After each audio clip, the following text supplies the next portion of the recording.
there are some people today that are being held captive by learning as much as they want to learn about their favorite celebrity. Case in point, like Cardi B. Cardi B's cool. She's cool. She's hustled her way to where she is. And, at the time of this recording, she just had a baby and she's got this boyfriend who's, NFL player. She had the, drama with her ex-husband. Have they gotten divorced? I don't know. Let's just say her ex-husband, one of the Migos. So it's a lot of stuff. But if you log into social media and you see the interactions amongst the fans, they are in tune. They could tell you what he did, what she didn't say. I mean, it's a lot.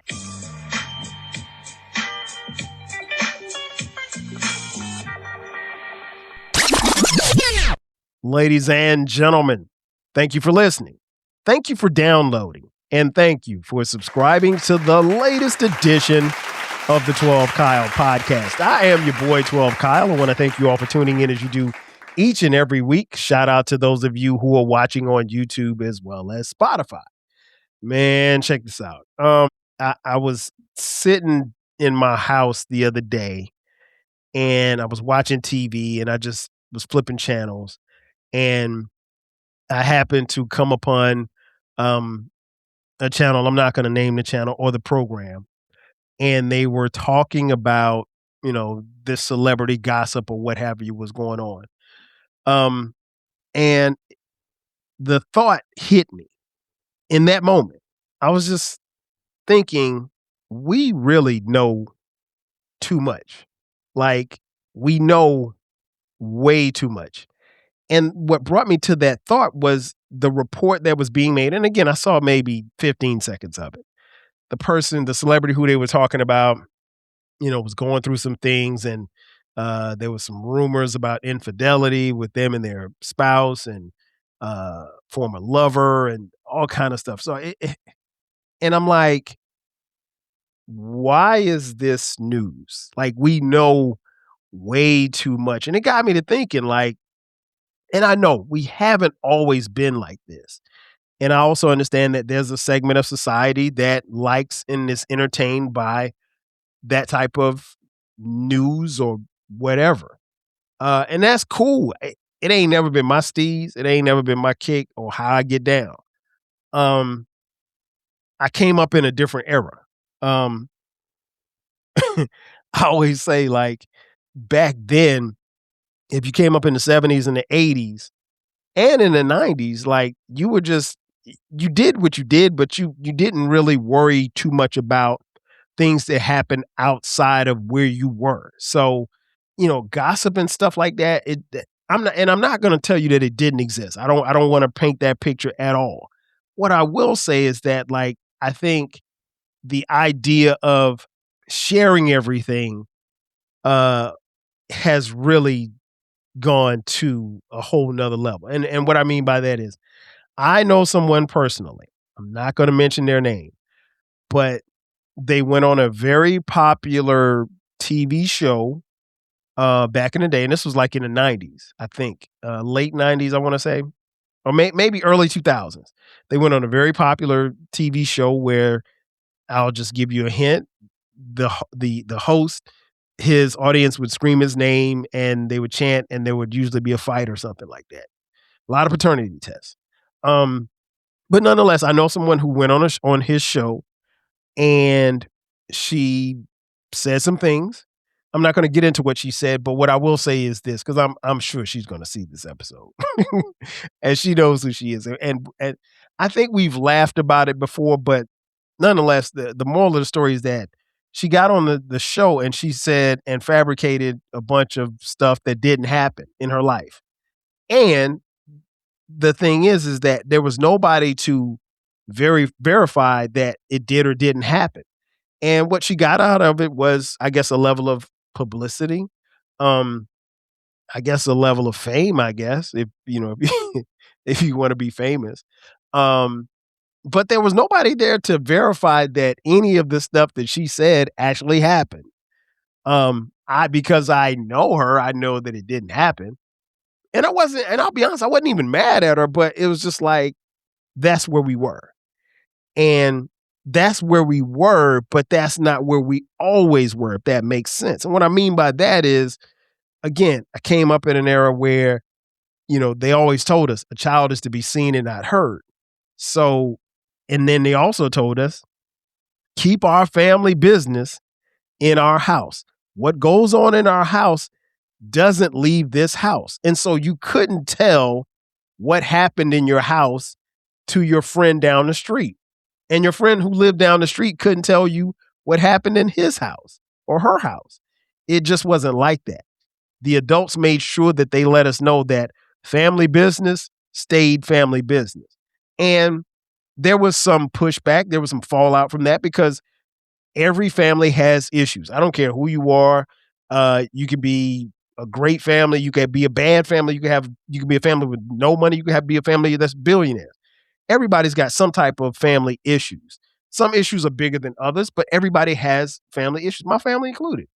That being said, it ain't for the world to know, right? But we got to a place where the world wanted to know.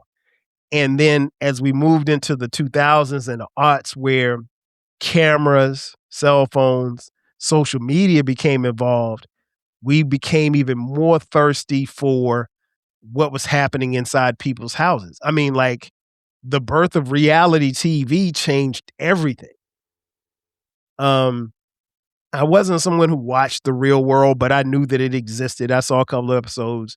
And it was, it was entertaining for those who wanted to be entertained like that. I didn't particularly care for it, but it was popular in that era. Then when you moved on and moved further down the road to the Housewives series and Love and Basketball and Love and Hip Hop and Love and Brunch and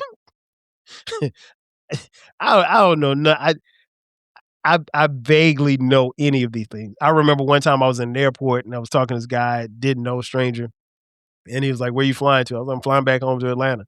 He's like, "Oh, you live in Atlanta?" I said, "Yeah." He's like, "Do you ever see any of the Housewives?" Are you serious, dude?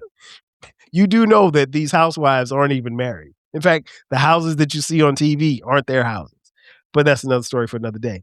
But yeah, it became about, putting our business. We went from an era of keeping our family business or the things that happened with us personally, putting it on Front Street, on TV, on social media for the world to see. Now, I say this as someone who in, what was it, 2017? No, 2007.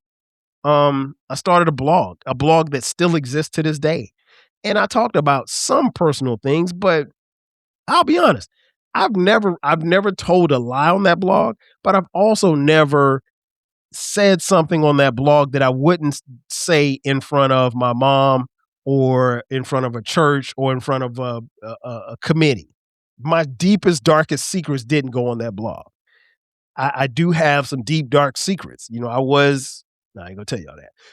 But my point in making that is that, like, we got to a point where sharing was okay. And then oversharing was almost to be expected.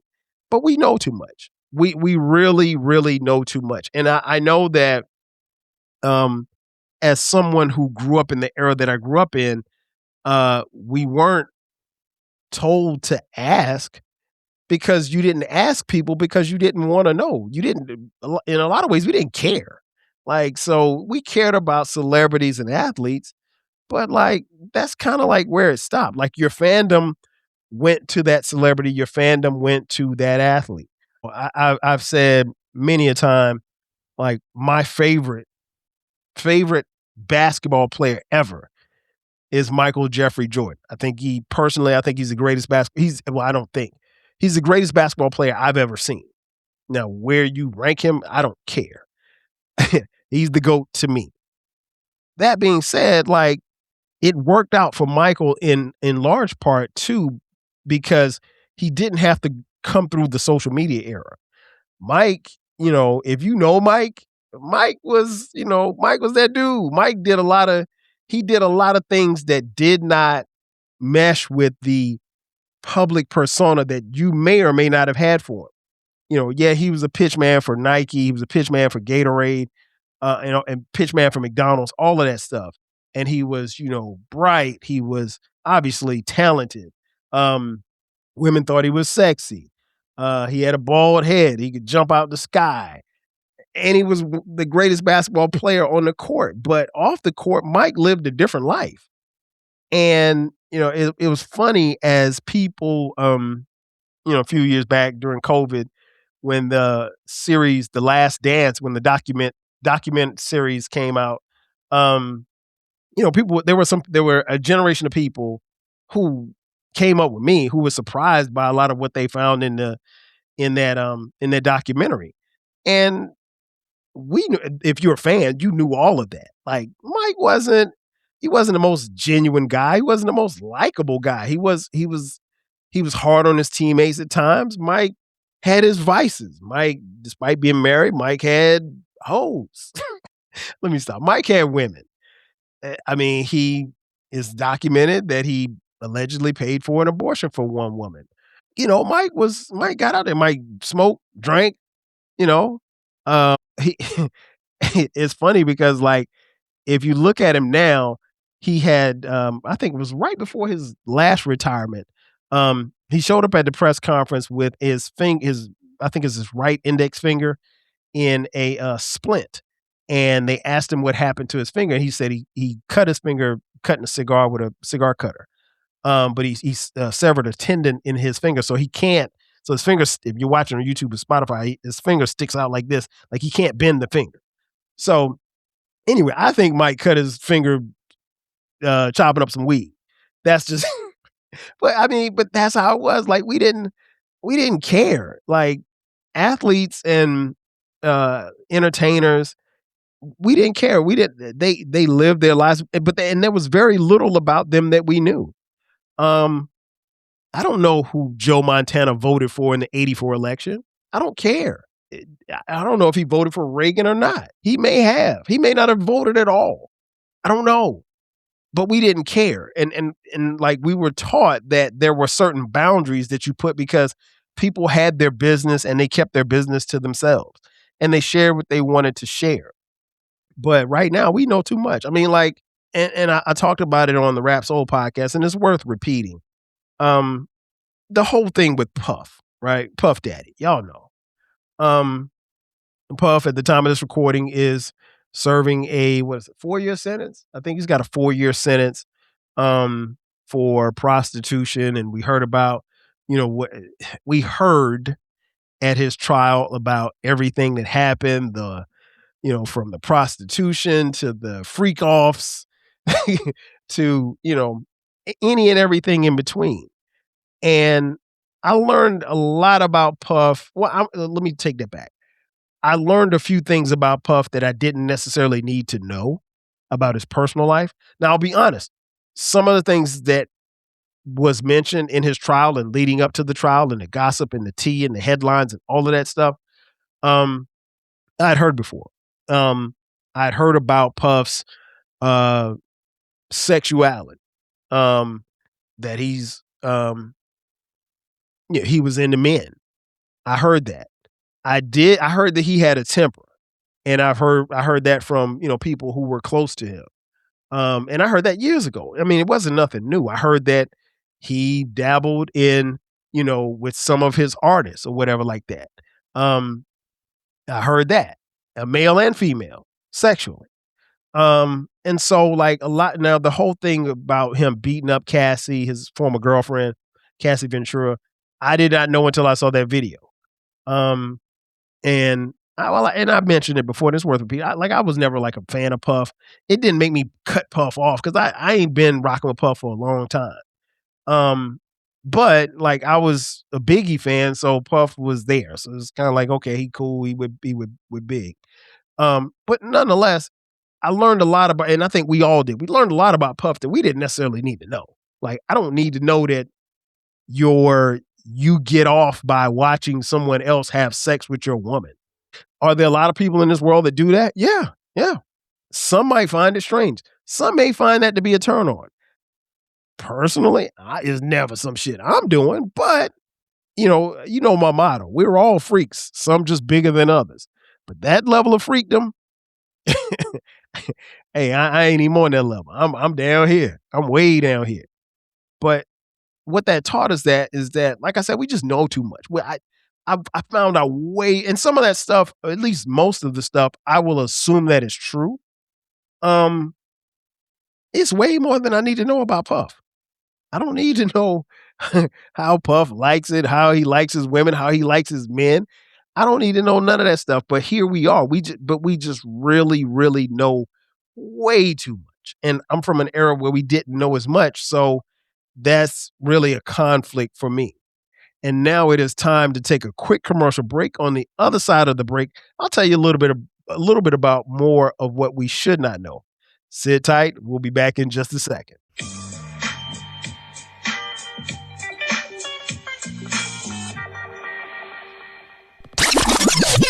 We are back.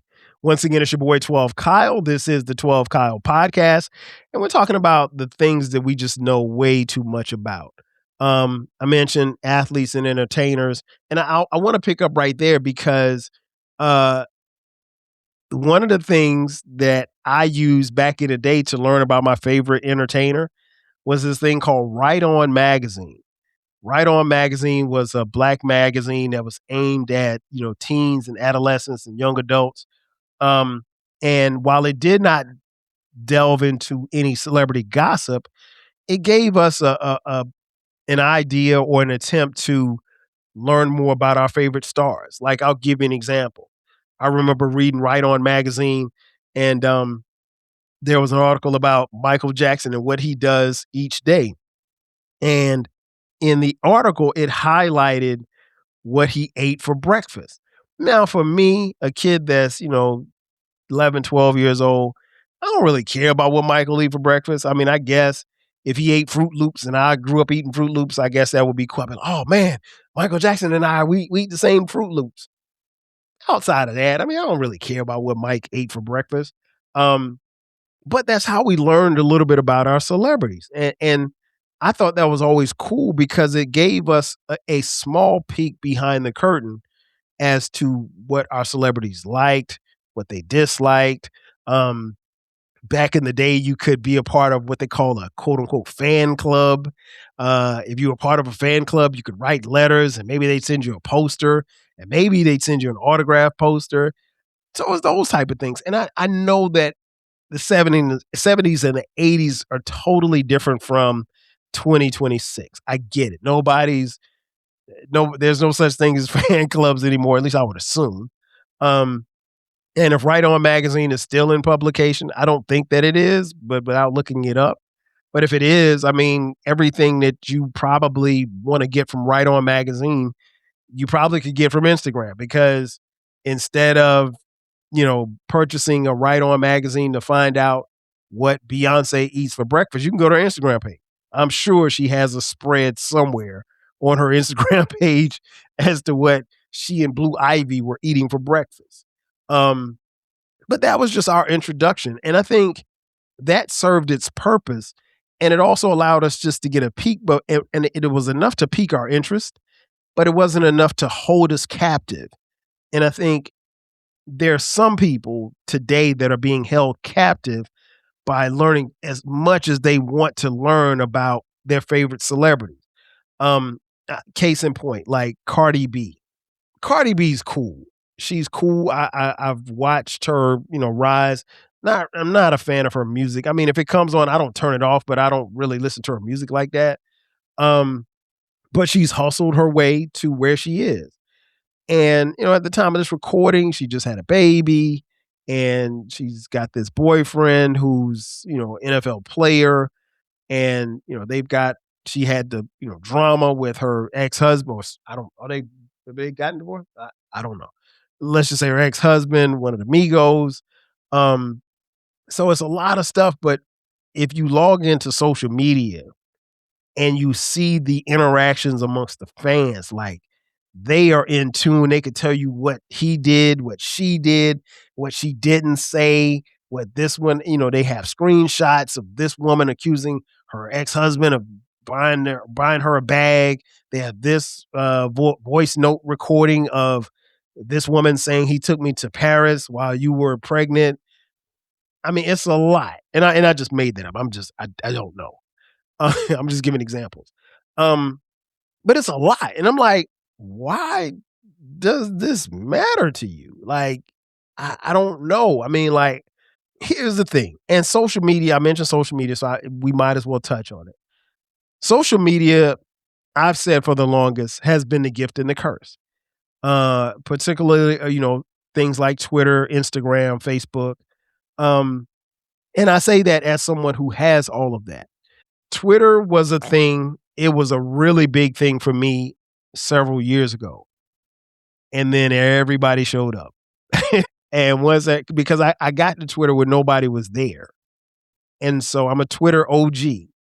I literally been on Twitter since what, 2008, I think. Yeah, I think that's when I got to Twitter, 2008. And nobody was on Twitter. Like I mentioned before, and it's worth repeating. Like our tweets were so infrequent. The 10 people that you followed, like you might send one tweet a day, and our tweets were so infrequent that I would literally get text messages when somebody that I followed sent a tweet. Man, can you imagine that now? Getting a text message every time somebody tweets that you follow. Um, but here's the thing about social media being the gift and the curse. You could send a tweet right now to your favorite athlete or celebrity, and they will probably, at the very least, see it. They may not respond unless they're Kevin Durant, but they will at least see it. You could send Steph Curry a tweet right now, and he's probably going to see it. You can send LeBron James a tweet right now, and he's probably going to see it. You could send a tweet to the leader of the free world, your president, and he could see it. He might not respond, but he would see it. And so if we think about it, that's really, really weird. Like we shouldn't have that kind of access. But in being able to get in contact or tweet to LeBron or Steph Curry or Kevin Durant, or Jamie Foxx, in being able to do that, you're also able to see what it is that they're doing.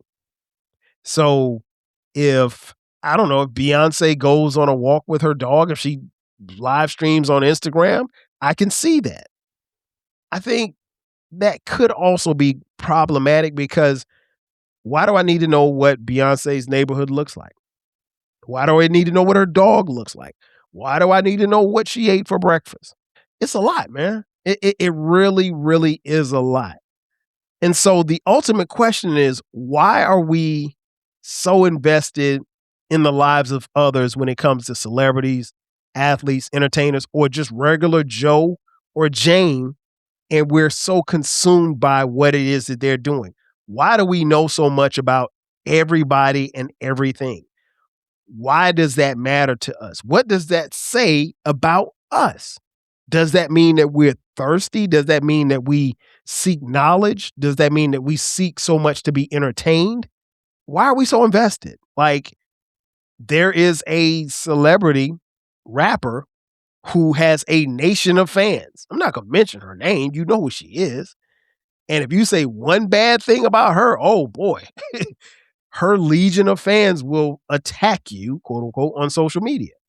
I got nothing bad to say about it. I don't listen to her music, so it doesn't matter to me one way or the other. But there are people that exist like that. And I'm like, she don't even know you. She don't even know that you exist. You send tweets to her account saying how beautiful she is, how great she is. You get online and defend her, and she's never said a word to you. And honestly, she probably won't. And you support her and you go to her concerts and all of this stuff. You buy her merch. And there's nothing wrong with that. You should support your people. But why are you so invested? That's just something that I really can't put my finger on or really wrap my head around. Why? I think the reason why is that we just know way too much. And the more we know, the more we're invested in these people. Maybe we shouldn't know as much as we do. Maybe we shouldn't share as much as we do. I talk about it all the time. Just on a personal note, if you follow me on Facebook or Instagram, you'll probably see more clips from either of my podcasts than you will pictures of me doing things or me and my family or me and my friends hanging out. You won't. And it's not to say that I don't have those moments, but those aren't meant for sharing. And it's not to say that we don't take pictures, because we do. We take a lot of pictures. Every picture don't get posted. It doesn't. And I hang out with my friends all the time. I can't, and I'm just thinking like my Instagram right now. Without looking at it, I don't know that in 2025 that there's been more than 10 pictures of me and my friends hanging out, having a good time. I'm guessing. I don't know. I could be wrong, but I don't. And it's not to say that we don't take pictures and post videos and stuff like that. We do. We have a good time. I have a good time when I'm with my friends. But a lot of the stuff doesn't get posted. And then there's a segment of society that believes if you're not posting those things, then you're not having a good time. You're not outside. I'm always outside. I'm always having a good time. I'm either with my wife, I'm with my family, or I'm with my homeboys. And sometimes I do stuff by myself. I live in Atlanta. It's a beautiful city. I will go kick it by myself sometimes. Sometimes I'll go meet up with the fellas. We'll go catch a game. Sometimes I'm a basketball fan. I love the Hawks. Sometimes I'll go to the Hawks game. It don't necessarily have to be posted, but I don't think that I've created something to where people are that invested in me to where they gotta see what I'm doing. Of course, I'm not a celebrity either. I don't have a million followers. And to be quite honest, I don't want a million followers. Do I want 1 million people to listen to this podcast? Sure. But the reality is this podcast isn't structured to where 1 million people would listen. Because even an opinion such as this doesn't really speak to the masses. If anything, it holds a mirror to your face. And looking in the mirror for some is very, very uncomfortable. Ladies and gentlemen, that's going to do it for me. Thanks again for checking out this edition of the 12 Kyle podcast. Be sure to subscribe to the podcast. We drop new podcasts weekly. Also, we have a new baby. It's called the Rap Soul Podcast. It is my personal music podcast. If you listen to this podcast and you like me and you're into music, on that podcast, on the Rap Soul Podcast, we talk about music and artists from the 80s, the 90s, and the 2000s when it comes to rap, soul, hip hop, and R&B. I'll be honest, it's the best music podcast that you've never heard. So make sure that you check it out. You can find it wherever you're listening or watching this podcast. Also, if you'd like to contribute to this podcast financially, hit us up on Cash App, $TWELBEKYLE.